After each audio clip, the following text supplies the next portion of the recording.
চমৎকার বড়া শুধু ভর্তা দিয়েই বানিয়ে ফেলুন। বিসমিল্লাহির রহমানির রহিম। রান্নার দুনিয়া চ্যানেল থেকে সবাইকে সালাম জানাচ্ছি। আসসালামু আলাইকুম। আশা করি সবাই ভালো আছেন, সুস্থ আছেন। আলহামদুলিল্লাহ আমিও ভালো আছি। তো আমি এখানে ভুট্টার মোচা নিয়েছি, একবারে কচি ভুট্টার মোচা। আমি এই ভুট্টার মোচা দিয়ে আজ বড়া বানিয়ে দেখাবো।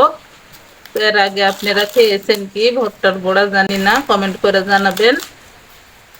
তো আমি এই ভুট্টার মোচা আগে ছিলে নিব। তো দেখুন এই দুটা ভুট্টার মোচা ফাঁকি দিয়েছে, নাই বললেই চলে। তো আমি এইভাবে আগে ভেঙে নিব, ভেঙে পানিতে ভিজিয়ে রাখবো।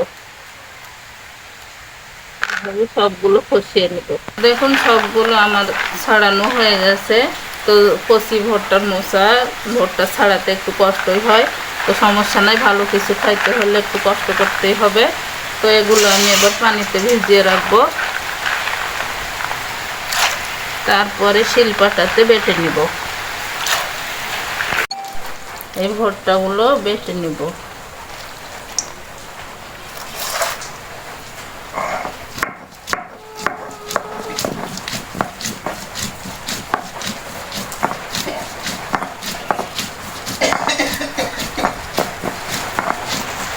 আমি সবগুলো এভাবে বেটে নিব। তো দেখুন আমার সবগুলো বাটা হয়ে গেছে, আমি তুলে নিচ্ছি।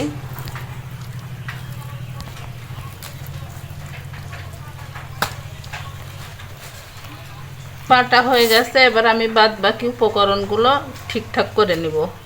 তো দেখুন আমি এগুলো বেটে নিয়েছি ভুট্টাগুলো, আর এখানে আমি নিয়েছি পেঁয়াজ কুচি করে, কাঁচামরিচ কুচি করে, আর এখানে আমি দিয়ে দিয়েছি মুগরির মাংস কুচি করে কেটে আমি ভেজে নিয়েছি। তো অফ ক্যামেরাতে আমি করে নিয়েছি, ভিডিওটা অনেক লং হয়ে যাবে, তার জন্য আমি অফ ক্যামেরাতে ভেজে নিয়েছি।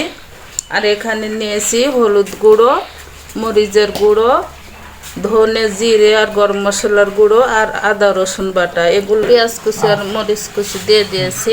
এবার এই গুঁড়ো মশলাগুলো দিয়ে দিব, আদা রসুন বাটা, জিরে বাটা, গোটা জিরেও দিয়ে দিব। পরিমাণ মতো লবণ দিয়ে দিব।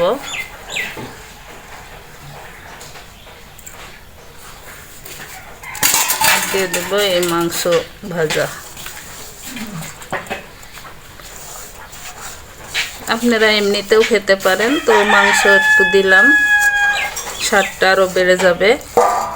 এবার সবগুলো উপকরণ মাখিয়ে নিব।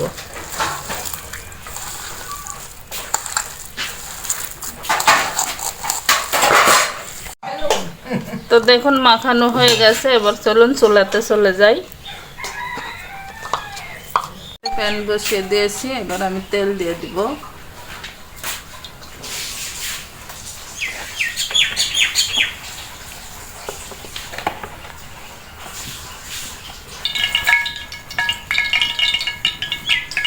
দেখুন বড়াগুলো এনে এইভাবে হাত দিয়ে এইভাবে একটু চেপটা করে দিয়ে দিব।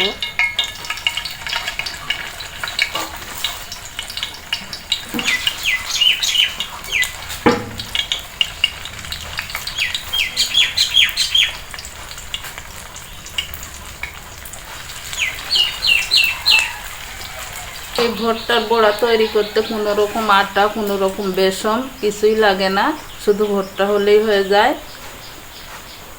তো এক পিঠ হয়ে গেলে আমি আরেক পিঠ উল্টিয়ে দিব। তো এবার আমি উল্টিয়ে দিব। তো দেখুন আলহামদুলিল্লাহ আমার বড়াগুলো কি সুন্দর হয়েছে, আমি তুলে নিব।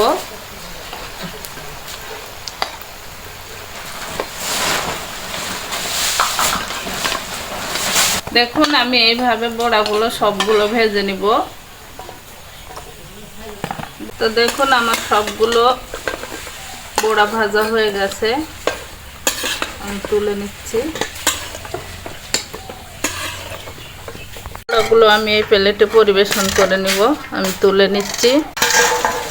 তো দেখুন আলহামদুলিল্লাহ আমার এই বড়াগুলো কি সুন্দর হয়েছে, আর খেতেও খুব সুস্বাদু হয়। আমি একটু মাংসের ইয়ে দিয়েছি, তো আপনারা এমনিও বানিয়ে খেতে পারেন, এমনিও স্বাদের কোনো পরিবর্তন হবে না, তো ওরকমই স্বাদ লাগবে। তো আমার এই ভিডিওতে কোনো রকম ভুল ত্রুটি হয়ে থাকলে মা বোন হিসাবে ক্ষমার দৃষ্টিতে দেখবেন। আর আমার এই বড়ার রেসিপিটা কেমন লাগলো কমেন্ট করে জানাবেন। আমার রান্নার দুনিয়া চ্যানেলটি লাইক দিবেন, শেয়ার করবেন, ফেসবুক থেকে দেখে থাকলে ফলো দিবেন, সাবস্ক্রাইব করে আমার পাশে থাকবেন। আমার অনুরোধ রইল। সবাই ভালো থাকবেন, সুস্থ থাকবেন। ধন্যবাদ। আসসালামু আলাইকুম।